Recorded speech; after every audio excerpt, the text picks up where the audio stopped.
about the idea that there are 60 basic geography charts. And I talked about the idea of Impressionism, that this is meant to strike the imagination, it's meant to reach children in sort of a right brain way. It's meant not to be technical, although there are technical aspects to it, but it's meant to really approach their imagination, use their imagination, and conceivably develop the imagination. These 60 charts are divided into 6 chapters, 6 sections, each called a chapter. And what I proposed was that we plan to offer 2 of those chapters to each age group, so that chapter 1 and chapter 2 are offered in our 4th year group. That is and I made a mistake of calling them the 1st year, but when I say 4th year, I don't mean 4-year-olds. I mean the equivalent of what in a graded school would be called 4th grade. So it's the approximately 10-year-olds. And then in the next year, 5th grade, if we want to use that term, we would offer chapter 3 and chapter 4. So in the last 2 weeks, I went over chapter 1 and chapter 2 and 3 and 4. So we're up to the 6th year. Now, I also have made it, I've posted online some things for you. And actually, Tim has put those up for you. And one is a copy of this entire PowerPoint. And it's in notebook format. So if you print it out, you can take notes on each slide. And I hope that's helpful to you. So you can go back to the slides and look at them. And the second thing that you have there is an outline, an outline of all of the experiments that go with these. For each chapter, there are a set of science-based experiments that go along with it. And I'm not presenting those experiments as we go through, because for one thing, I'm at home, I don't have all the chemicals and so on, but the experiments are written out for you. So you can acquire the materials you need and you can present those experiments. Of course, you should practice first before you do it live with the children. That's all background information, I hope. With that all said, I'd like to launch into the 6th year, the last final 2 chapters that we have. And I'm looking at my watch right now, and I have about not quite a full hour, so I'd like to go maybe a little more rapidly. Chapter 5 is fairly slight. Now that's fine, because if we look at the whole curriculum of the 5th year in elementary Montessori, we're doing a lot of heavy work in geometry and mathematics, very heavy work in geometry and arithmetic. And so they take a greater, more prominent place. Chapter 6 is comparative in geography, and this impressionistic work is very heavy. There are 20 charts, and so you may want to incorporate of chapter 6 earlier on. You'll see. You'll see as we get to it. So let's get to it right now. And we'll just go down for me. There we go. So just one more thing about the charts before I go on there. These 6 chapters, the first chapter dealt with the universe, the solar system, and the Earth. And that's also used in lower elementary as part of the great lessons, the first great lesson in particular. Then we had the second chapter, which is on solar energy and the heating of the Earth, how the Earth warms, and it dealt with actually what's called the insulation of the Earth. Chapter 3 dealt with the movements of the Earth, and the major movements it dealt with were revolution and rotation, and what those cause, how that affects us on Earth, because there are real life effects. And then chapter 4, which we just finished last time, dealt with the atmosphere. So if you think of all those things over the last couple of years, if we've been doing this according to the plan that I've offered, we've given the children a very, very broad basis in what's called dynamic geography, a very broad basis. Now let me look into that 6th year where we have 2 more chapters that we want to complete. The first one is the work of the wind. The wind is a phenomenon of the atmosphere, which is why we looked at the atmosphere first. Now, in the atmosphere, of course, we have all sorts of chemicals. We have oxygen, we have nitrogen, and so on. And these are all affected, as we've already seen in the last chapter, by the movements of the Earth. And those cause winds. So in our last chapter, we looked at what causes winds. Where are prominent winds? Now we want to see, and I'm sorry, 4 charts, 38, 39, 40, 3 charts. I'm mixed up. I'm still confused by having started late, so I apologize again.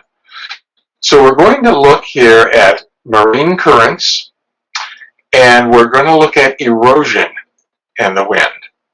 And there are 6 topics we'll look at. At the conclusion of this, I'll give you the 4 experiments that go with it. And again, I have the caveat, hey, don't stop with these 4. Go out and look up other experiments related to the wind. We should be empowered by this curriculum, but not limited by it. It should give us the power to go forward and expand it, but it shouldn't be a constraining element that holds us back and we think, oh, well, there were only 4 experiments. I guess I shouldn't add anything else. I ask you to go beyond that.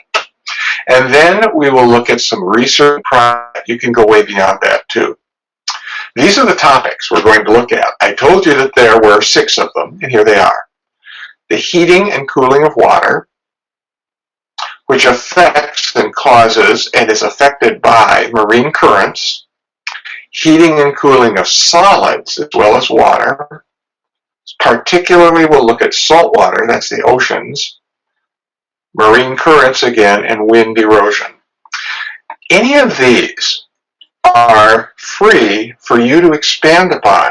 So you may think, well, really, we could do a lot more with the heating and cooling of solids. Of course we could. We could do more with every single topic. Feel free to do that. You may go beyond as much as you like. This is the launching pad. It's not the point of arrival. It's the point of departure in our curriculum. These are the 3 charts. And all typically have both a sensorial title and a technical title.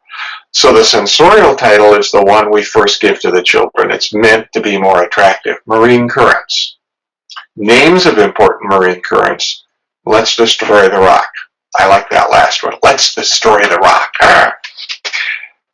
You'll notice we want to introduce the idea of marine currents. This is the same thing we do in sensorial with the 3 to 6-year-old child. First introduce the thing, like the pink tower, then introduce the nomenclature, the names that go with it. Large, small, larger, largest, smallest, and so on. Here again, first we want to introduce the notion of marine currents, then we'll name them.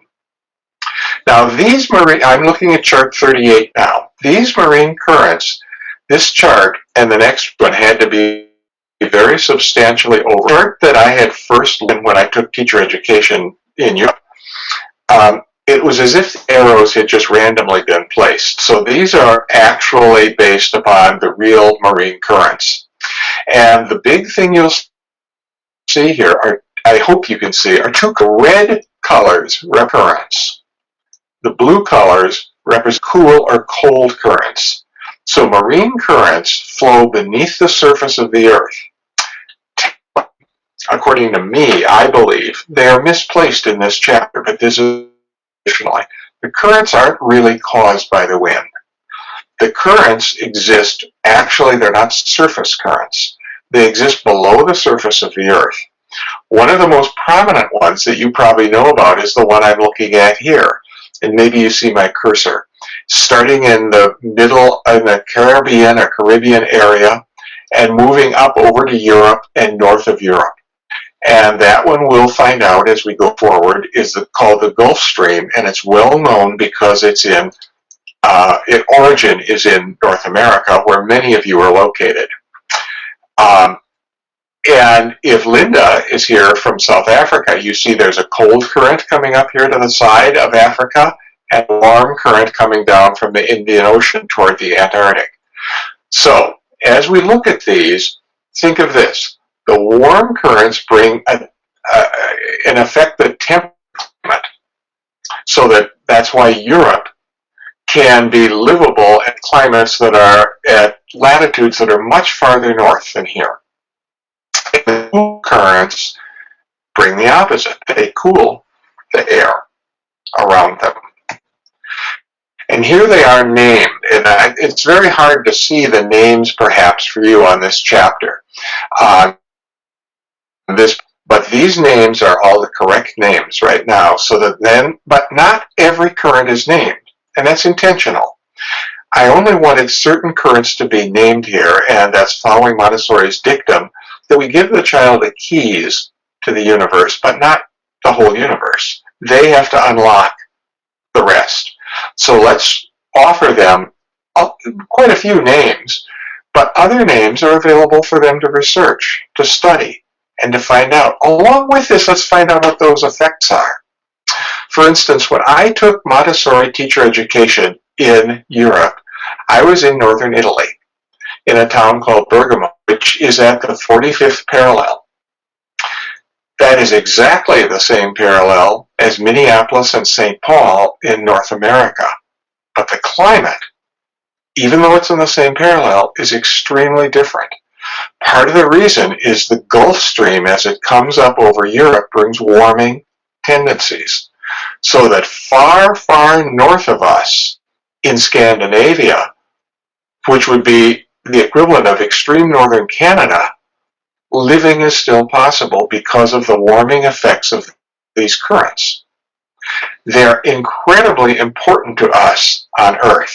I can't emphasize that too much. Even though you may live far from the current, like Italy is or Minnesota is, you may still feel the effects of it. You do still feel effects of it in terms of your climate. They're really important. Now, this last one talks about something that really does have to do with the wind, and this was one chart that I had to have our artist completely redesign.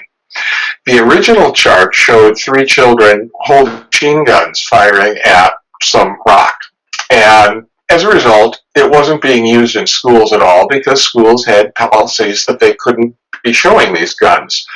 So we changed it for these sandblasters. And if you can read what it says on the hose, it says sandblaster. So they're blasting away with sand. And that's exactly what wind erosion does. It picks up particles of grit, silica, sand, and throws them against stone or throws them against earth. And if it's earth, it's eroded right away. If it's stone, it may take hundreds or even thousands of years to create some of the fantastic erosion that has taken place around the world. So the wind can actually, may think of it as insubstantial, but it can actually eat away the rock. And let's find places where that's happened. There are many examples of this kind of thing happening. It works, remember, because the wind can pick up the grit with which it digs away at the rock in the same way that you may use some sort of a emery board to sand away at your nails. It does the same sort of thing to rock. These are the experiments that go with that chapter. There are 4 of them. There are 24 A, B, and C in the 25th one. And these are very, very interesting experiments to do, I think particularly the 25th one, which is done with an aquarium and so on. Take a look at the handout I gave you so you can see how to set up for these experiments. And by bringing it down to the point of something real in the classroom, that tends to make really exciting to the children and fun. And these are some research and projects suggestions. I've already talked about research marine currents. Find illustrations of photos or places touched by warm and cold marine currents. You know, one of the things you can find, for example, are plants that you wouldn't think would normally grow in that particular place, being able to grow, like palm trees growing in Vancouver, Canada. How can they grow there? What is it that makes it? Of course, they're not native, but why can they grow in Canada of all things? Well, it has to do with the climate. Why? Let's find out. So that's the kind of research that we can look into. It can be specific. It can look more generally. at the effects of the current on a large area, and then we can research wind power. We can look at uses of wind in other areas, and I particularly think we should look at destructive winds. There are destructive winds, such as hurricanes, that you may experience, Tim, in Florida. There are tornadoes, which we get here in Minnesota. There are straight line winds, and then there are the erosive winds that simply erode things and cause the amazing phenomenon called the Dust Bowl, which we experienced in the 1930s in America. All of these are results of wind. So let's look at that. And by the way, wind power, I don't know if I said that, wind power should be on our list to research as well, because that's a positive outcome of wind. And now if we've done basically what I hope we've done, we're about halfway through the 6th year, and we're beginning to look, the 6th grade in other words, and we're beginning to look at our last chapter, which is the hydrosphere. The hydrosphere is the watery part of the Earth, and it's such a massive thing that there are 20 charts for it. 20 charts. 20 charts. I know I repeated that 3 times, but it's a big chunk. And so we need to take it very seriously and look at it. There are 23 topics looked at, and you can expand that, or of course you can reduce it if you need to. There are only 4 experiments, so again I say go and find some others. And then there are 29 suggestions for further research and projects. This is a lot. It's a lot, and it's a wonderful capstone, the 6th year of being in the Montessori Elementary program. These are the topics. We're going to look at something interesting called orographic rain and how deserts are formed. We're going to look at rain in various places, river cities, canyons, glaciers, Michael? moraines. Yeah, let me just say that there are more topics here than you could probably swallow in one great gulp. Let's go to chapter 6, the topical overview. And what I was trying to show you here are the large number of topics that are contained within this or could be contained in this. Now, you look at something like river cities, civilizations that are based on rivers that go all the way back to Babylon and before. That is not fully explored here, but it's a topic that's related to this. So some of these are topics that are put in here so that you, as the guide or as the head of school, can be sure that, gee, we could use that. We could expand on that, and this is the place to do it while we're talking about the hydrosphere, because it's linked to water. Rivers are made of water, and that leads us to river civilizations. So there are many, many interesting spin-offs from topics that we can have. I'm going to look at only now the first few charts, chart 41 through 45, and I hope you're seeing that. And we're going to start by looking at rain, particularly how rain affects deserts. I'm on chart 41, and I hope you can see what it's trying to show on the left side of the chart is the water. And air, warm air, is coming across the surface of the water. And as it comes across the water, it's picking up moisture, and it hits the mountains. It begins to try to come up over the mountain. As it rises, it cools, and it can't hold so much water. So rain begins to fall. It loses its water. When it comes over the top of the mountain and descends because now it's cold, there's no more moisture in that air, and that causes a desert. And this is exactly the case of the Oregon and Washington coast. That's an extremely good example of this, what's called orographic rain, the rain that's caused by mountains. And so close to the coast, you have a very wet rainforest. Across the mountains, the rain, the moisture has already been dropped. And so we can explore, especially a really good example of this is the western coast of South America as well, where the same thing happens. Time I do it, but I'm on chart 42, which is showing rain by the sea. And this is the same kind of a concept. There's water. And air, as it goes across the water, picks up moisture. When it hits a high coastline, it cools and it rains. So there you get by the sea, or even by lakes. The same effect takes place in the Great Lakes. This particular interpretation of this chart is based on an impression from the coastline of Lake Superior, which acts like an inland sea. It's the same sort of a thing. Now, here we see the concept of warm air rising. All right, those wavy arrows show hot air, and the hot air is rising. So this is give us the impression of a tropical area where there's a lot of heat and the hot air rises. This is what we want to explore. And of course, what's happening, besides the air going up, is that it's picking up moisture and carrying it up into the atmosphere. Now I'm going to go to the next slide, and I hope you'll be slide 44 that shows rain falling. Okay, that's what I have to do, I guess. Well, this is the outcome. These two, chart 43 and chart 44, are a couple. They're a pair. So the warm air has risen, and now vapor condenses. And when you don't have mountains or high coasts, you still can have rain, because the warm air rises, and then as it cools, it loses its moisture. Where does the moisture go? Back down onto the earth.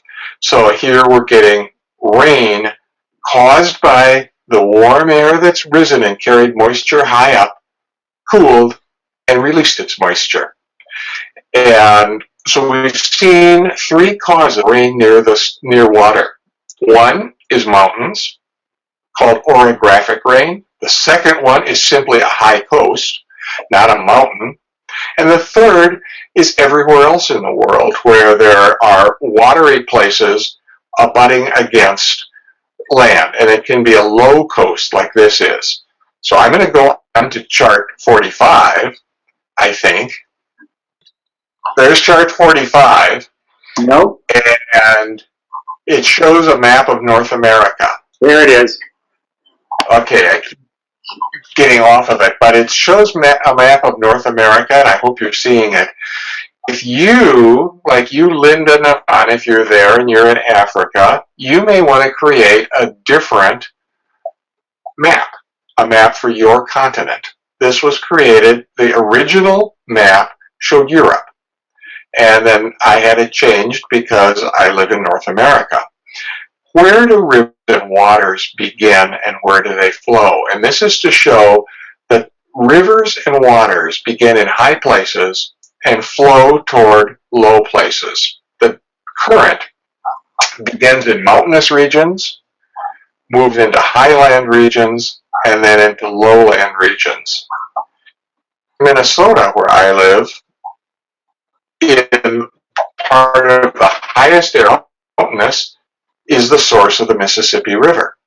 But as it flows toward the Gulf of Mexico, it's continually going toward lower and lower areas.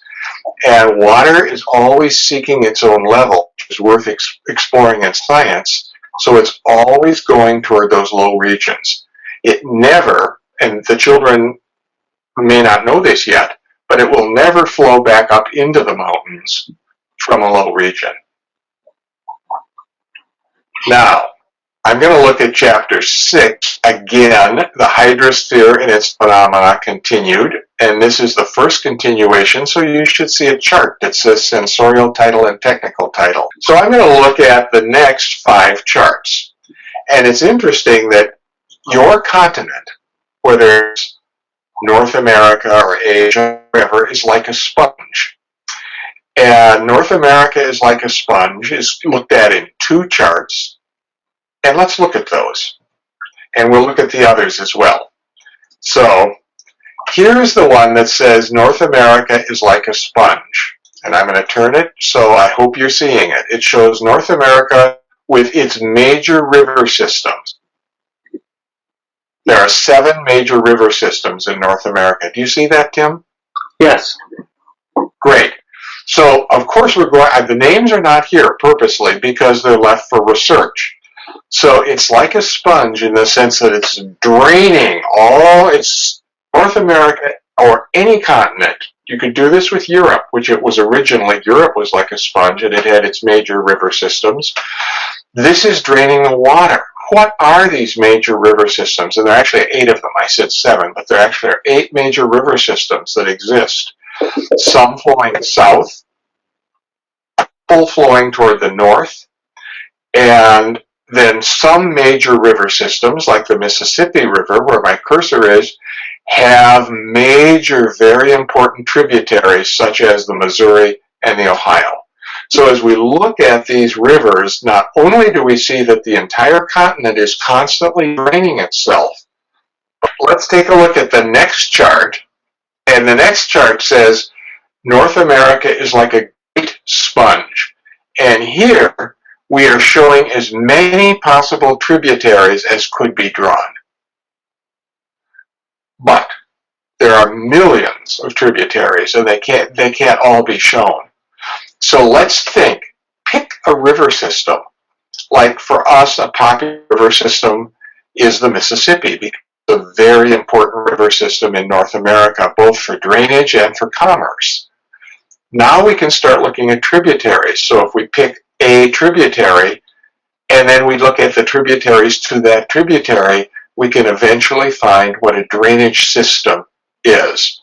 Now, along with that, there are a number of things that are called continental divides. There's more than one of those. We have one in Minnesota, which breaks off rivers that flow to the north, up toward Hudson's Bay, and rivers that flow to the south. What a continental divide means is that all that falls on one side of that point flows in one direction, but even if it's a few feet over to the other side, it all goes the other way. So here in the western region, there's a major continental divide, and we can trace it with these and see lots of rivers flow toward the Gulf of Mexico, others flow toward the Pacific. That's a geographical feature that we should look at, and there are divides of more or less importance in a lot of places around North America. And the next slide is trying to show us, as best as can be, I hope you see the entire world there. It's trying to show us that the Earth is like a sponge.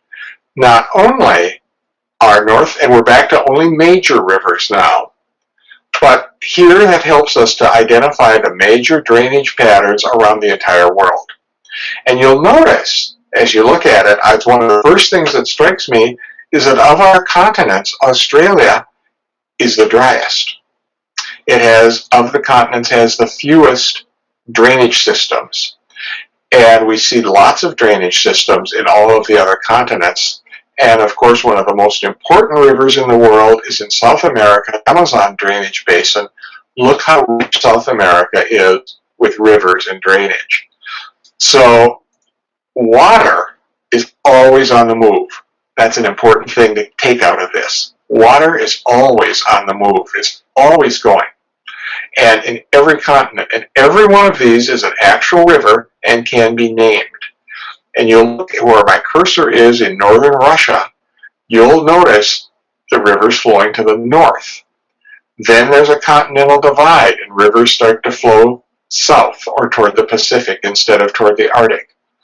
Back to what I was saying before, that helps the children to understand continental divides. Can you see a picture of people digging? This is called Let's Destroy the Rock.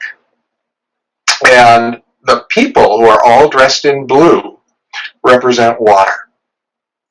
Water, as it's flowing through a valley or a gorge, is destroying the rock. And so you'll notice there's an individual carrying away rock, because they're carrying away the rock. Let's carry away the soil. Let's carry away the rock and soil. We'll take it all somewhere else, and that's what causes a delta form eventually.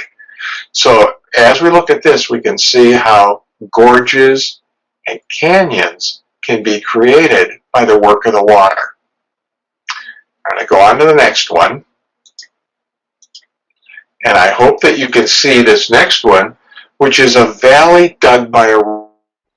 This is a cutaway view. It's a cutaway view of a valley. And would you please notice the V shape of the valley? That's typical of a valley cut by a river.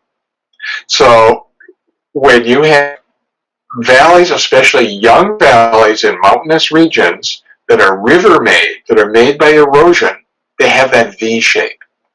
And that's in lots of our rivers in North America are created, many of our valleys are created exactly this way. So that's, again, the research is, let's start looking at those valleys, let's name them, let's find them. But I'm going to go on, as I have been, kind of fast here because of time, because we started a little late. Now, I brought up chapter 6, the next several charts, and the next several charts will show us a canyon, something of the earth, which is a really unique case, the effects of frost, and then another kind of valley. So let's take a look at those. And as we do that, we're going to start with a canyon. This is a canyon, which is a river-cut, erosion-cut area. But a canyon, of course, is more than a valley because of the vertical nature of its sides. This drawing is taken from the Grand Canyon, which is a really good example of a canyon in North America. It's an extremely powerful example of a canyon. And you'll notice it does have a river. The river is responsible for the canyon. And this is something that Lao Tzu refers to in the Tao Te Ching, the power of water, which is soft, quiet, but very, very powerful. How can water have cut that gigantic canyon? It's an amazing thing to think. No machinery, nothing else happened. And legends aside, Paul Bunyan did not dig it. It was dug by the water. It's an amazing thing that water can do that, but it takes millennia to happen, more than millennia, thousands upon thousands of years for this effect to take place. Let's find other canyons in other places. And I'm going to go on because we have time. This is the pillar of the earth. You see some of these in Wyoming. You see them there's some places in Italy where these exist. What's happened to this pillar that stands there is that over the course of eons, soft rock was eroded away. And if there happened to be a core of hard rock inside, it resisted the erosion, leaving this pillar standing. The completely surrounded it, so it wasn't a pillar, it's gone. What happened? Again, the water took it away.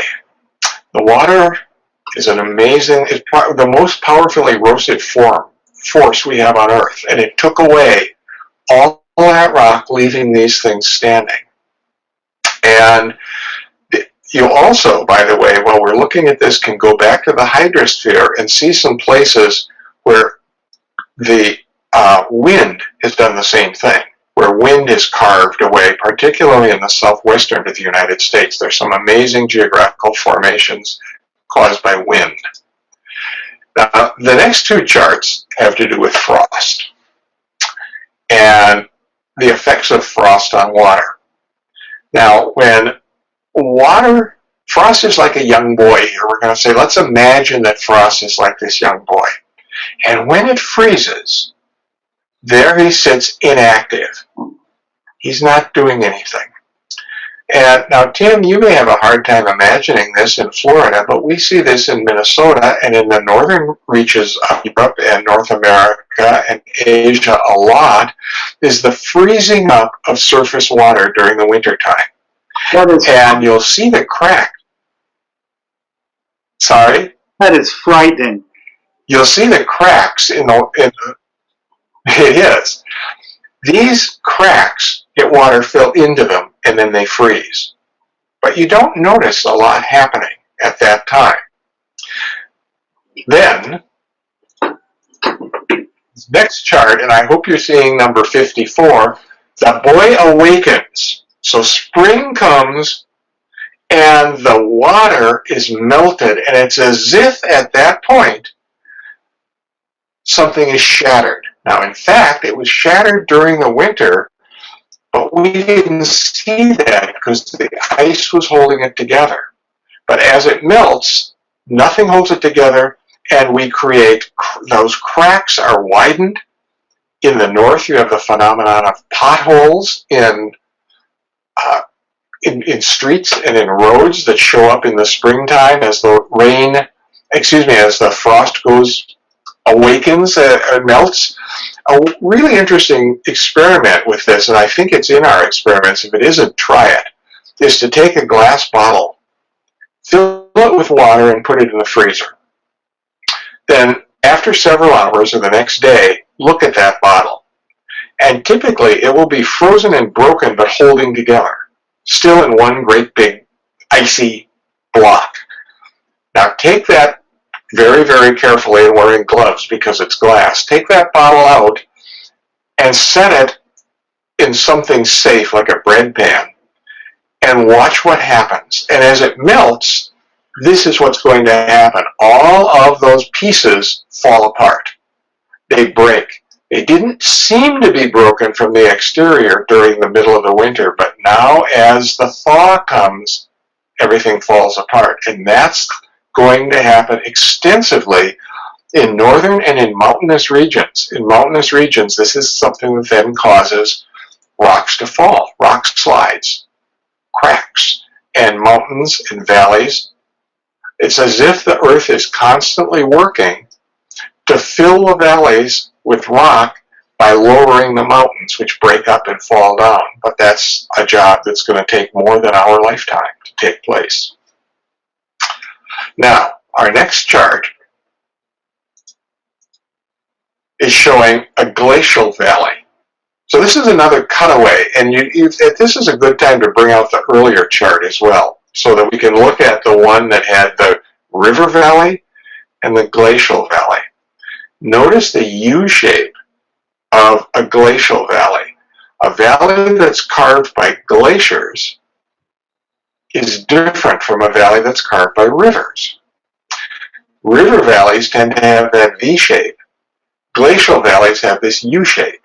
So if you live in an area that was once glaciated, like much of Northern Europe, North America, northern areas around the world, or at the extreme southern part, places in New Zealand, and those glacial valleys are taking this U shape. Now, both of those, the V shape and the U shape, are works of water.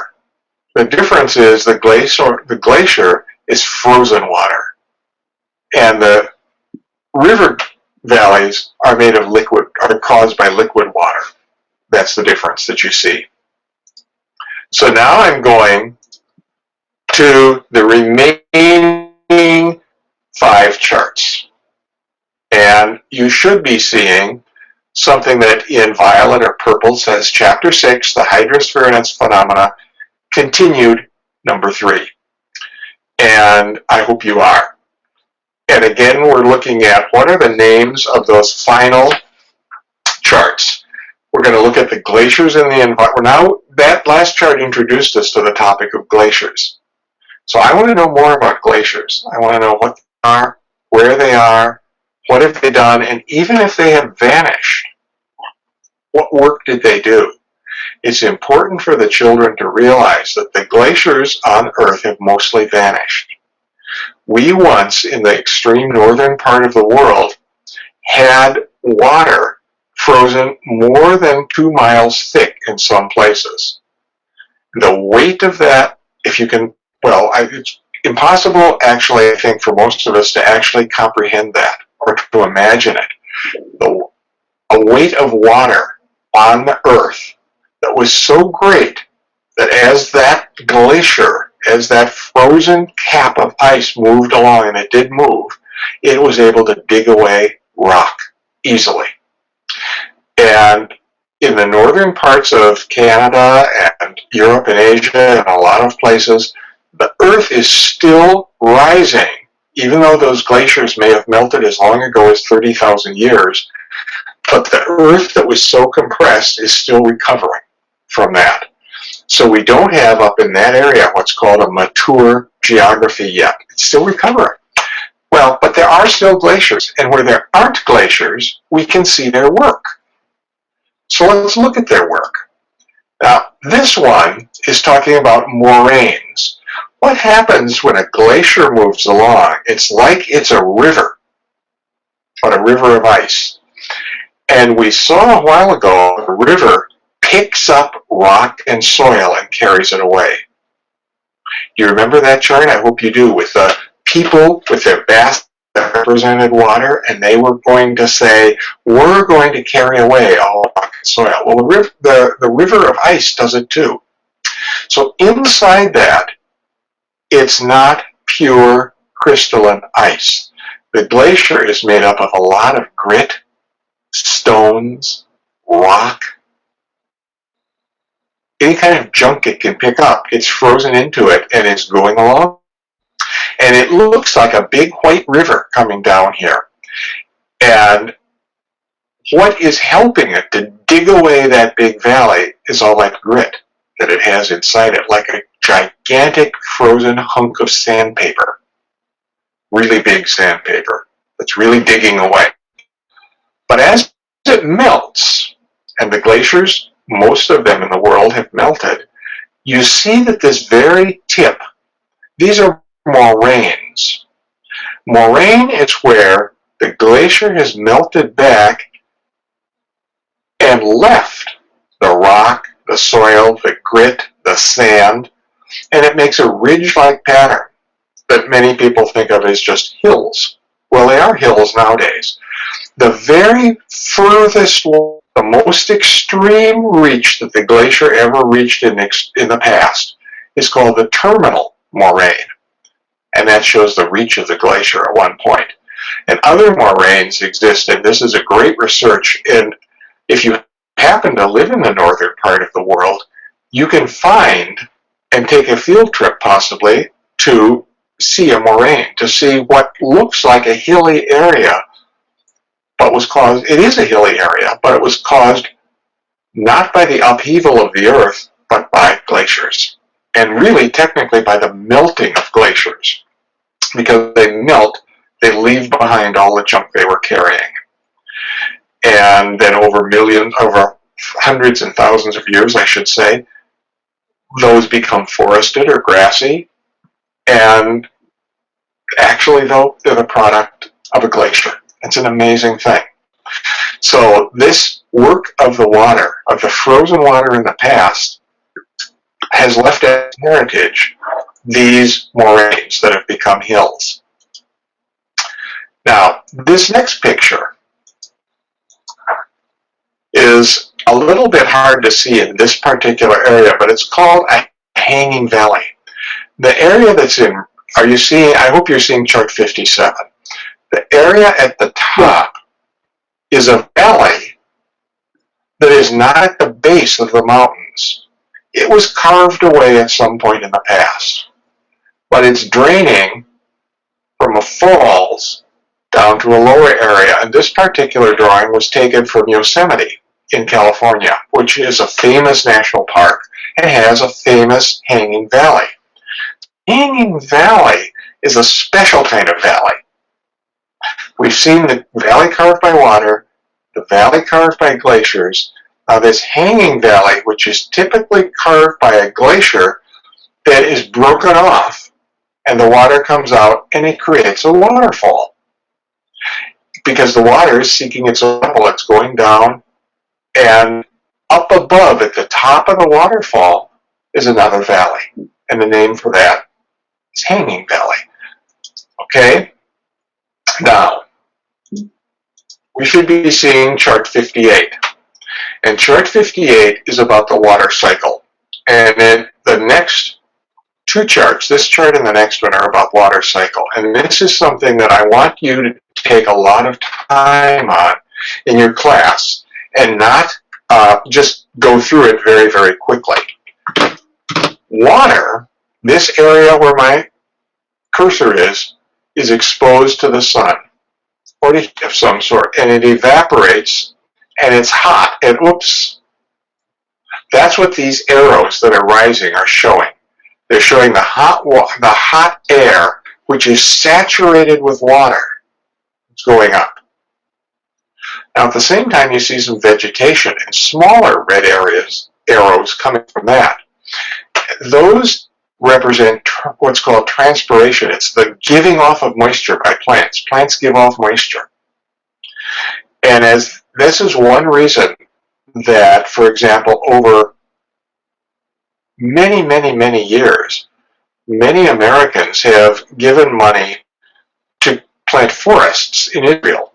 Well, I don't know if you know that, but that's an important thing that's been done with the idea that the transpiration of water leaving those plants will eventually create moisture and will create rain. So these are the two big areas where water comes from, rising out of watery places like rivers and streams, lakes, ponds, swamps, and oceans, and then also rising from plants that are giving out moisture. And both of those rise up into the atmosphere.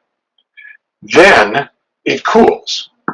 And as the water cools, that as the vapor cools, it can't hold the water anymore. And so it releases the water in the form of rain, or possibly snow, but some sort of what's called precipitation is falling. And that falls back down on the land and causes plants to grow, and they transpire again. Or it causes the water to flow down into the lake, down into the pond or river or ocean, and there it evaporates and goes up again. So this cycle is continual. Water going up into the atmosphere as warm, watery vapor, cooling and falling, and then flowing into water places like oceans, and then rising again. And the thing goes over and over, and it's happening right now, of course. So it happens continually, and it's one of the most important things for us to get water. And so the example of the forests in Israel or deserts in any place is really important, because once deserts are formed, if there are fewer plants, transpiration is cut off, and it causes a long-term effect of interrupting the cycle of water. Okay, let's look at this thing. This is called games of water, and it's kind of a humorous way of looking at it at exactly the same thing. The water is out having fun. All right, so that's showing warm water, all happy. I'm a storyteller, so I might say that it so happened that one day the sun was shining, and the water was really happy to do that and to see it, and it rose to the top, and it began to rise toward, right out of there, little pieces, little parts of it, molecules, rose toward the sun, and that's what's happening here. So that red that's in the arrow is showing the rising of water, vaporous form, toward the sun as the sun heats it up. But of course it doesn't reach the sun. It gets up into the atmosphere, and now we see it's turned blue. And when it's turned blue, here's some of the water falling into a lake, back into the ocean. Or it falls as rain, or it falls as snow. Again, this is a fanciful and fun way of looking at the water cycle. It's basically another way to look at the water cycle. I'm telling you, it is so important that we want to take the time to really explore the water cycle. And if any part of it is interrupted, then you get dry places, you get droughts, you get deserts. And if you're experiencing a drought in some area, that means the water cycle has been interrupted for some reason. Either there's not a sufficient supply of water nearby to evaporate into the atmosphere, or there's not sufficient sun, or there aren't plants that are transpiring, but for some reason, The the water cycle has been interrupted and we have deserts. And we know that not all of the deserts in the world have always been deserts. Something has caused that over time. So that's a very, very important area for children to be able to research and write about and learn about. One of the most fertile areas in the world, called the Fertile Crescent, is now a desert. I wonder why. Well, let's look at that. And we find out that water is the key component to making the land either a desert or not. It's the most important thing. And finally, I hope you're able to see it. You should be able to see that we're on chart 60. And this is showing water and plants. Are you seeing? Well, let me know if you don't see 60. I see 60. Okay, so there's a key at the top of this chart that's showing various plant groups, like a tropical seasonal forest, a tropical rainforest, Arctic tundra, desert. All of these various areas can be looked up and researched, but they have a direct relationship to water and climate.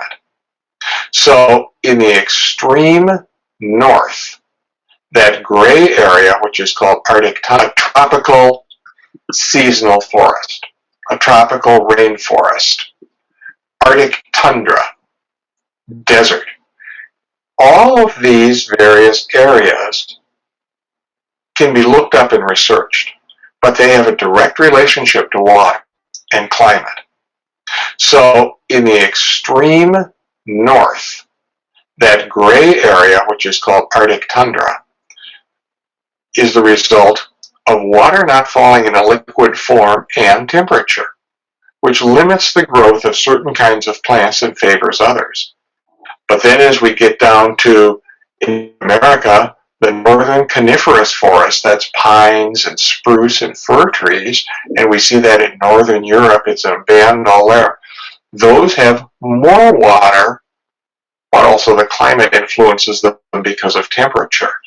And as we go down to this toward the south, you will be able to explore with the children the results of more or less water combined with the climate. So plants grow because of two factors. One is the climate, that is the variations of temperature. The second thing is the availability of water.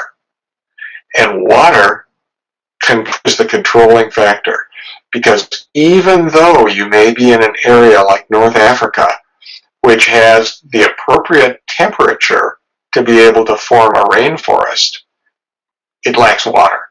So water trumps climate. And this helps us to understand that if we lack water, we're going to have a different kind of climate, like we may end up with a desert instead.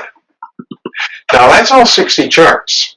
And I have one thing I'd like to share with you as well. First, let's see if I can get this to go to the next thing. Let's look at the experiments that went with chart 6.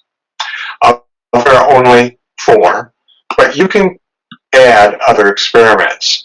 And for this work, there's a thing called a water table, and you can get one.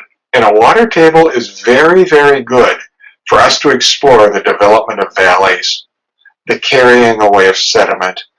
Basically, a water table is a slanted table on which you have put earth, sand, grit of various sorts, maybe some small plants, and then you may have a small source of water, like a very small hose, that begins to trickle water into that, and you can watch the formation in miniature of a valley that's formed by water.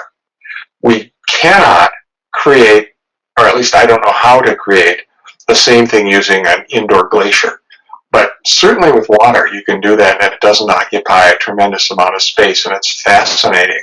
I loved so much to do that as a child in school, because we never did that. But outside, where I could see when it rained, the little canyons and valleys and whatnot that the erosion caused, it was just fascinating to me. So these experiments are really interesting. Now, you should see research and project suggestions. And these are a lot of suggestions, and I've given you some as I've talked. What can we do to carry this forward? What other things can we do? What work is there in this for the children? And you have a handout that lists this. And there are lots of things you can do. This is only the beginning. You can look at it geographically, water in different parts of the world, historically, how the distribution of water and ice affected different geological areas. Particularly so-called ice ages. You can look at rivers locally, close to you, rivers around the world, and you can examine how rivers and moving water create power and what they have to do with power, going back as far back as a simple water mill, which some people still use, all the way to hydroelectric power with great big dams and so on. So there's a lot that can be looked at with this. And one of the things there is hydraulics, which has to do with hydraulic power that works because liquids can't be compressed like gases can.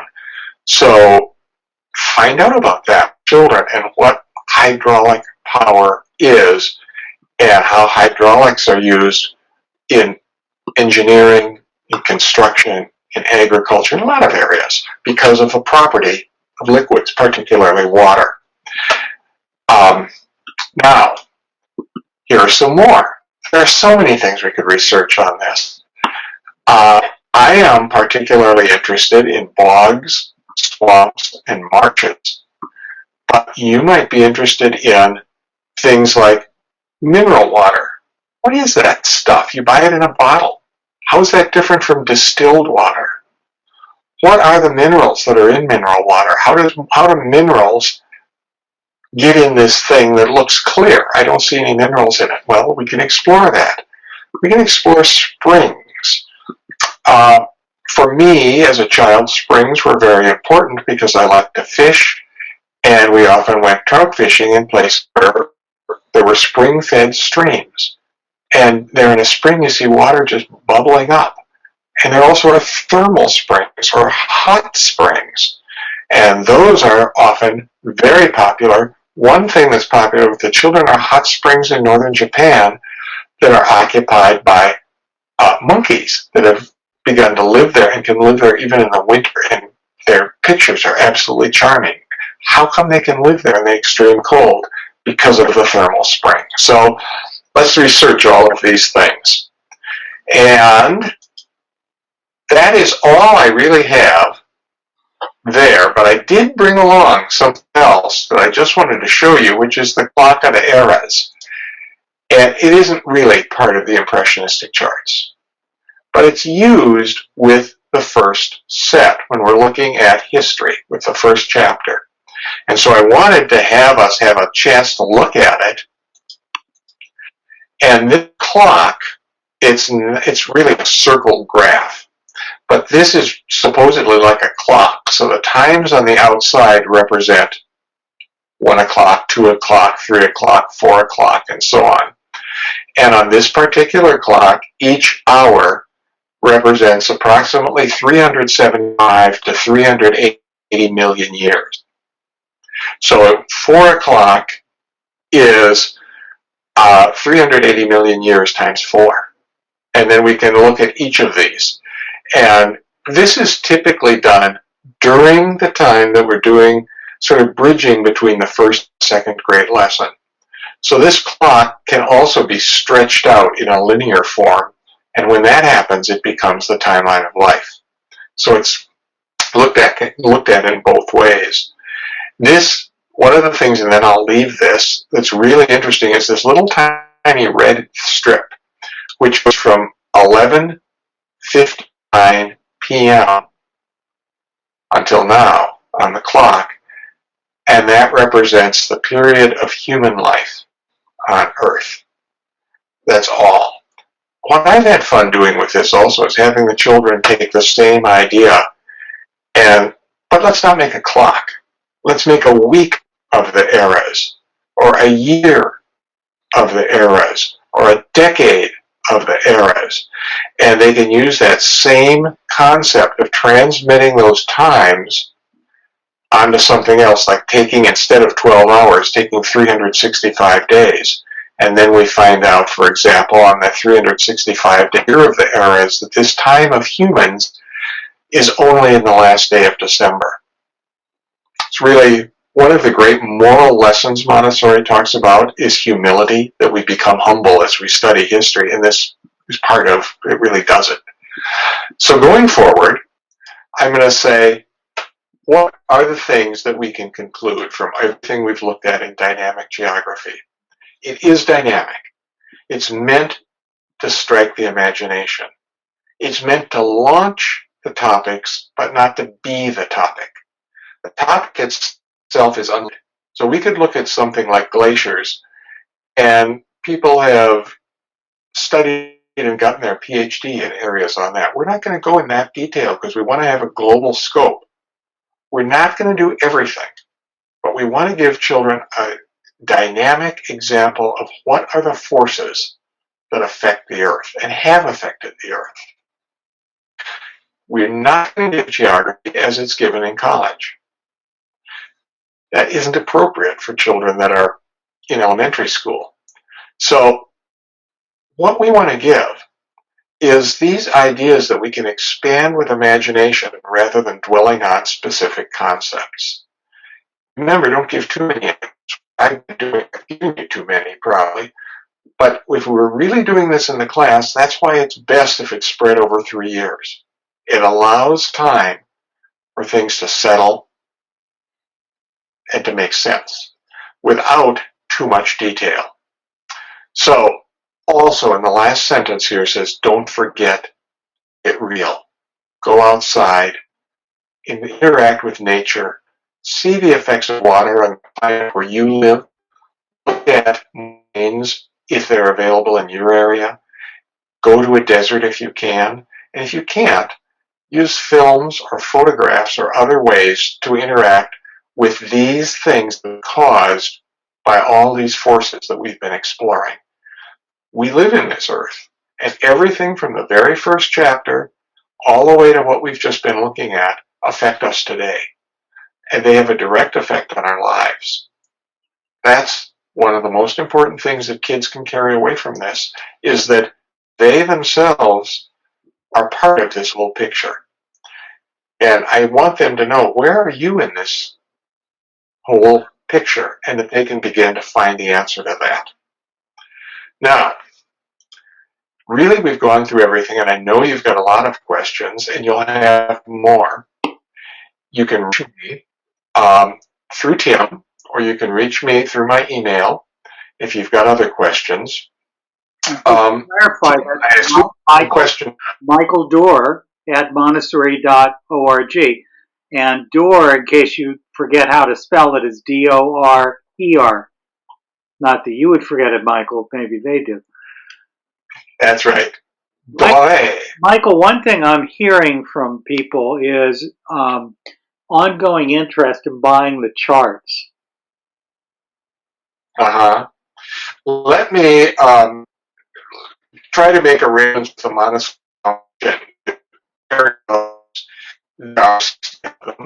and I have them all that I've dealt with printers.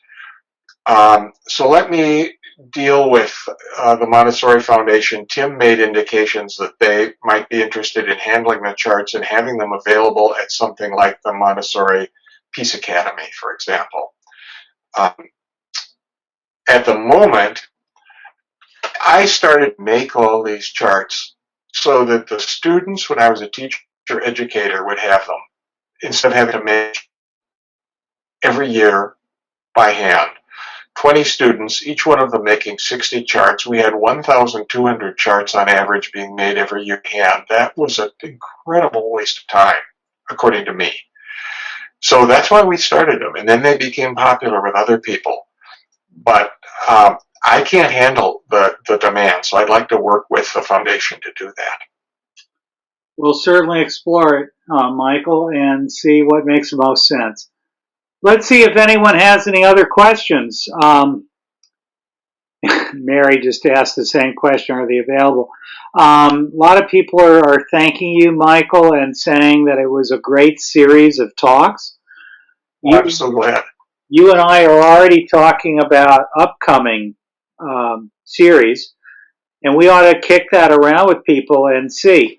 Michael, this was an awful lot of work for you, and I really appreciate your willingness this time to give this much time without any remuneration or anything. We just do this as volunteers when we're doing the weekly webinar series, and in part it's dissemination of knowledge from the Montessori Foundation, but we do offer courses.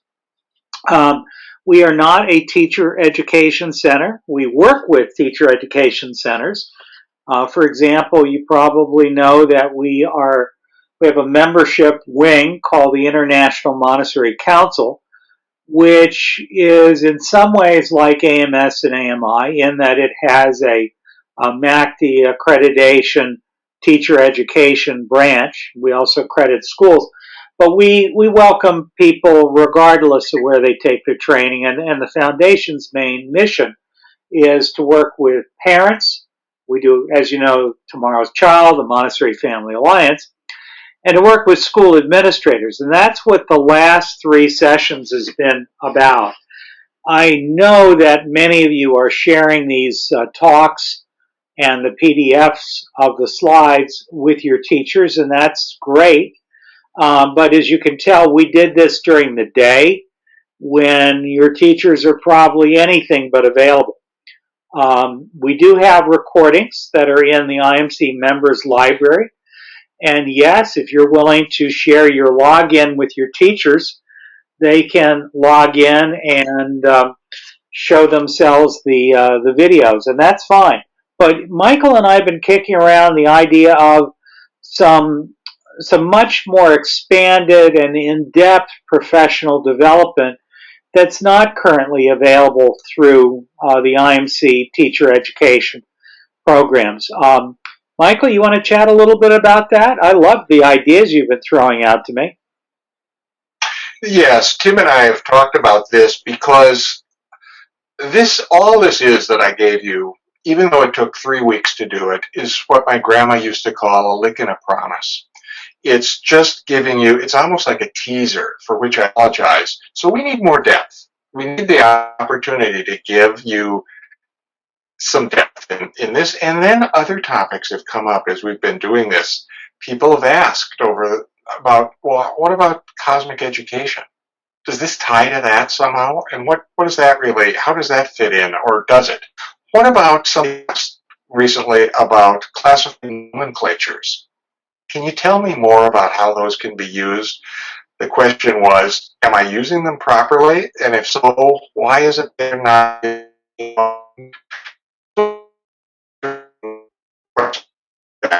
So Tim and I thought, some of these would be best dealt with as a course over a period of time, which you could actually sign up for professional development purposes and really get your teeth into some of these issues and bring them back to your teachers, or your teachers themselves could very much be part of it. I would suggest, and I've said some talks, probably half a dozen topics that I happen to be good at, but you may have questions and things that you'd like to say, I'd like some more information in this area or that area, and I, for one, would welcome that. So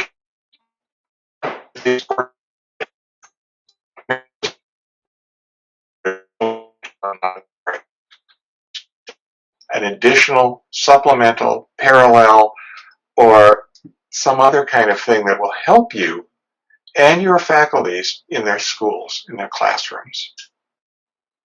So what we've been talking about, and we would welcome your feedback either today through the GoToWebinar, and we're happy to go back and forth with you for a little bit, or you can send us emails afterwards, is we've been talking about a series. In fact, Michael, you'll be surprised that earlier today I was talking with Paul Epstein about you, and Paul is going to be joining us next week, and maybe for the next 1 or 2 weeks, we're going to do some sessions about Montessori at the middle and high school level, except it's going to be a give and take, a discussion.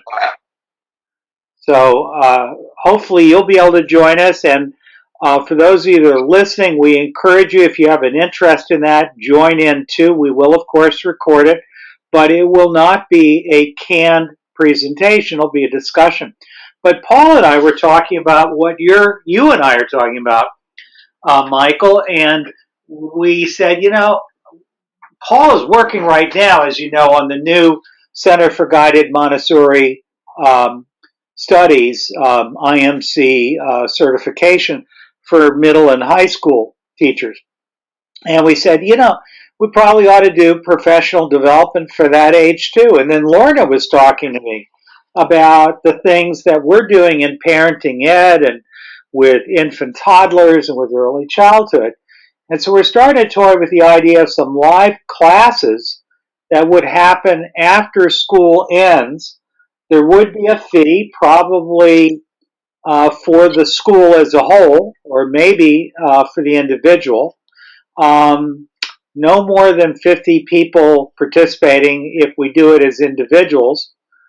So we're interested in knowing what you think. Michael and I have been kicking around, as he said, the idea of a course that he would teach about storytelling, the art of storytelling, especially at the elementary level, but storytelling is something you can do at any age level, right, Michael?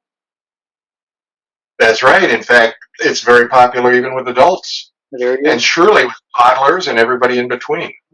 We've kicked around the idea of your marvelous presentations in math and geometry.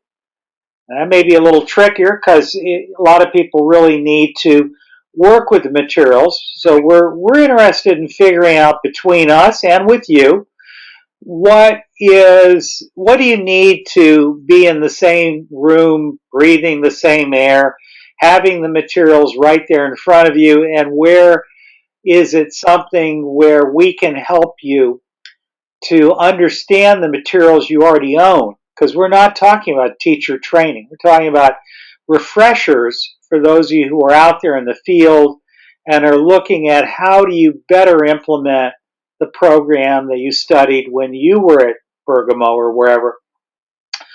We talked about cosmic education, the great lessons, of course, the impressionistic charts. Um, Gosh, we've been talking about a whole bunch of things. So let me just see if anyone else has anything that they want to say about that. Barbara's asking what kind of sessions.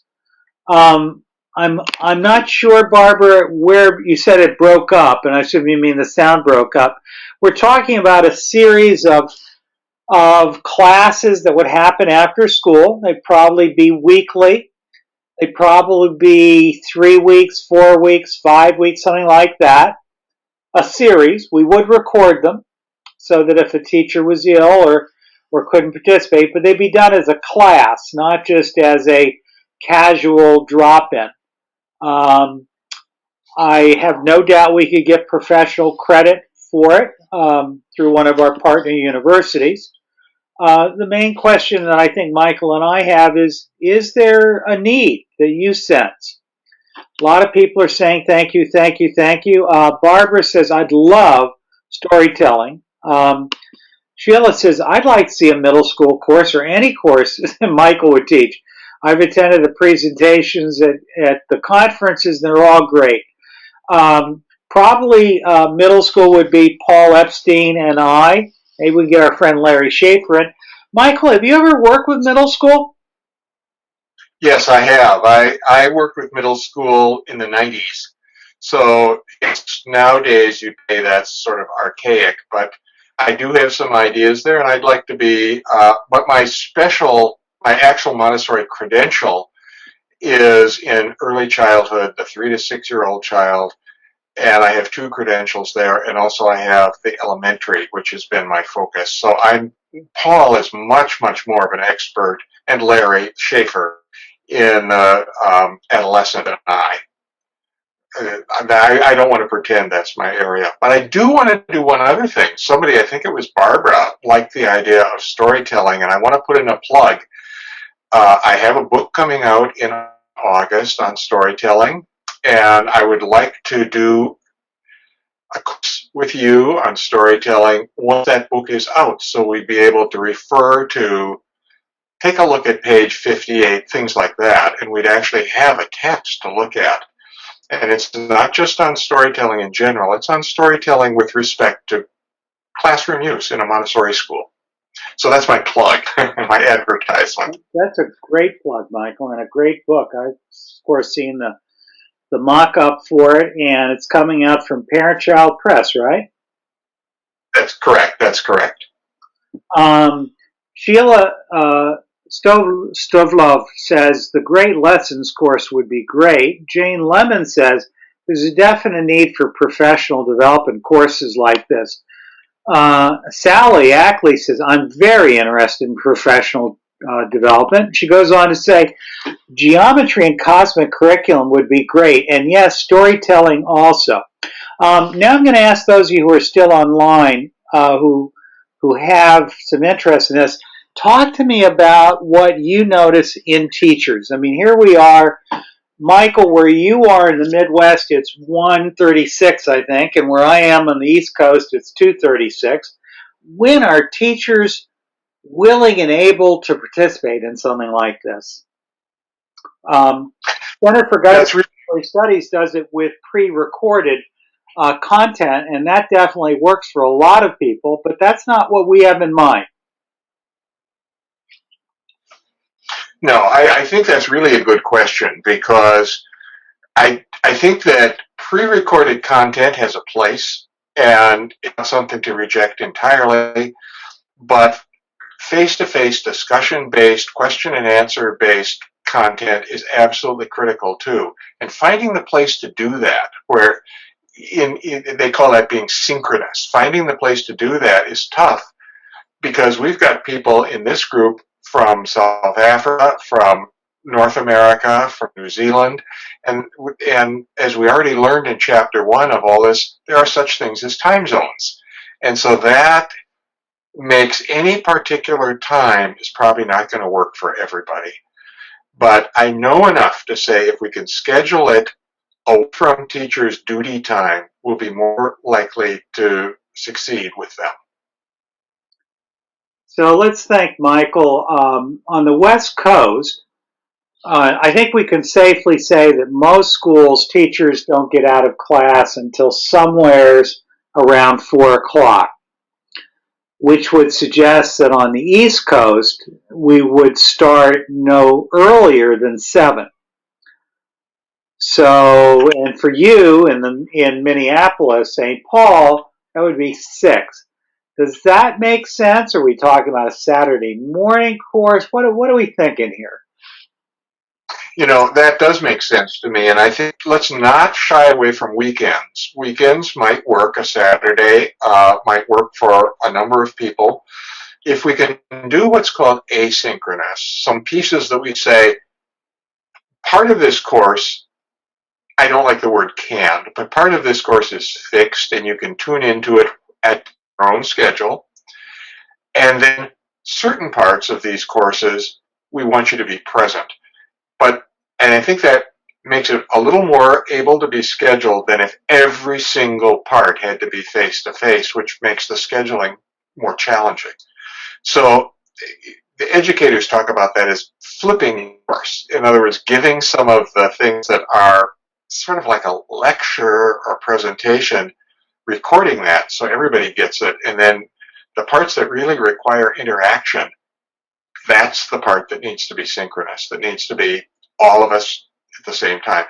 Evening or weekend seems to me to be the only time that's workable generally for everyone. You'll be pleased to know that Inez Wittenberger, I hope I'm pronouncing that correctly, is in Latvia. And she says the time that we hold these free webinars is really great.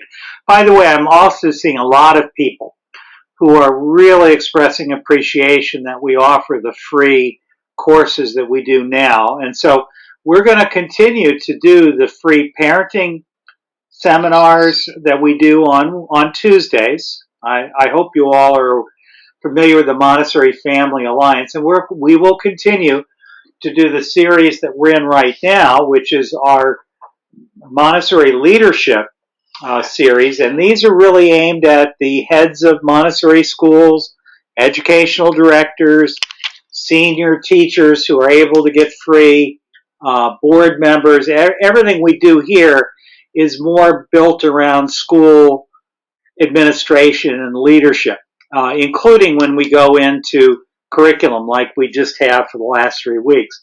So we'll continue to do a certain amount of that, but usually the stuff that we cover that really is applicable to principals tends to be more technical, like how to help your teachers to stay on task, or how to hire the right people, or insurance, or all sorts of leadership issues. And so what we're talking about now is something new.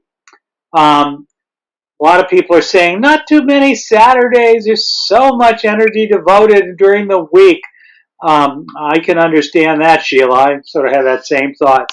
On the other hand, in Latvia, she says weekends would be great. And then I hear Vicky saying, there's summer. Summer is required by the school district. And wow. And thank you, Vicky, for reminding me that you're in Dallas, not Denver. So, yeah, there's the summer, and Michael and I and my buddies are usually available for a certain amount of time during the summer. So, again, please know we will, for this kind of stuff, we're going to charge because it's not fair to Michael, not fair to the Montessori Foundation, which doesn't pay me anymore, but we really appreciate and need support. I don't know if you all realize that Montessori Foundation is basically an organization that does worldwide work on a shoestring, and it certainly is more than me. I remember when the late Denny Shapiro was alive, he would always say, Tim Selden's Montessori Foundation, and the rest of my staff would throw marshmallows at me and say, all 12 of us. But it's people like Michael Dorr and Jonathan Wolf and so many others who are normally volunteers in service to the Montessori Foundation that we want to begin to reward for all the time and energy that they put in. So we'll keep doing the gratis webinars for leaders and parents, but we will start to do some of these webinars, and we'll keep the fees reasonable, but something that makes it practical for Michael to give up time.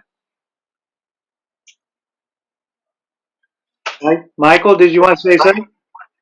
Well, that's breaking up there, Tim.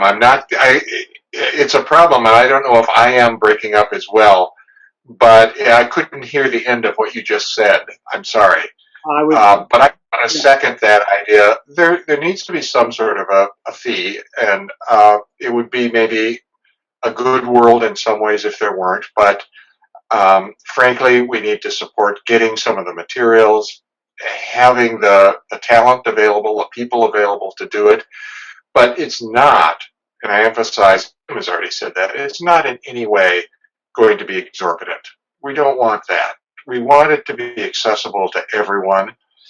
And that's why Tim, in his own way, is doing what he always does, which is trying to say, when are good times for you? When can this work? How can we make it work for you? We're here to help. And I think we see ourselves in that way as servant leaders. We're here to help you, not to dictate everything. And as many people as we can, as many people whose needs we can meet, the more people we can meet in that way, the happier I think we'll all be. And the more, if I can use it, we'll feel fulfilled in our cosmic tasks, if I can use that phrase. Yeah. Well, I love it. It was a great session. I want to say thank you to Sheila Stolov, who said, I'd be more than willing to support the Montessori Foundation. It's very kind of you. By the way, anyone who does feel so inclined, Most of the people who help the foundation just make an ongoing gift of whatever they can afford on a monthly basis. And you can do that right on Montessori.org. I do it and certainly would welcome you to do it and join us. And it really takes a little bit for many of us to get the work done. So I think that's it for this week, Michael. I want to remind everyone that Paul Epstein will be with us next week. I'm talking to my son, Mark Selden, to get him back to do more on his budgeting workshop. If you remember, we did that a few weeks ago. Michael is already working on ideas for new workshops that we'll do during the webinar series. And I've got, I believe, the first week in March, my friend Barry Abrams is going to come back. If you're running a Montessori school and are not familiar with how powerful Google ads and Facebook ads can be if they're used correctly, I really emphasize correctly, you need to look in the IMC members library and listen to some of the workshops that he did last year. He's going to do another one live, I believe, that first Wednesday in March. I should also tell all of you who are the real diehards that hang in for the end that I'm working with some very interesting people in Dallas, of all places, and that's where some of you are right now, like Victoria. We're working on the idea of a Montessori fund, a group of social equity investors who are willing to consider lending money to Montessori schools, charter schools, and independent schools to build capital projects, buildings, to acquire campuses, and so forth. I'm sure the needs are going to be much greater than the fund will be at the beginning, but this is an important thing that's beginning to be explored. And there are a number of groups that are indicating their interest in this. So if you are at a Montessori school that would love to borrow money to build a expansion to your campus or something like that, you'll still have to go through normal loan qualifications, but there's never been a group that specifically was interested in lending money to Montessori schools, especially to charities, really only charities. It would not be for for-profit schools. There's never been anything like that I'm aware of before. So if that interests you, I will be dragging some of my friends in to speak to us about what they're talking about. And we'll do a webinar on that. So I think that's it for this week. Michael, thank you as always for all your time. It's been great. We'll call it a day. Thank you. We'll see you next week. Take care.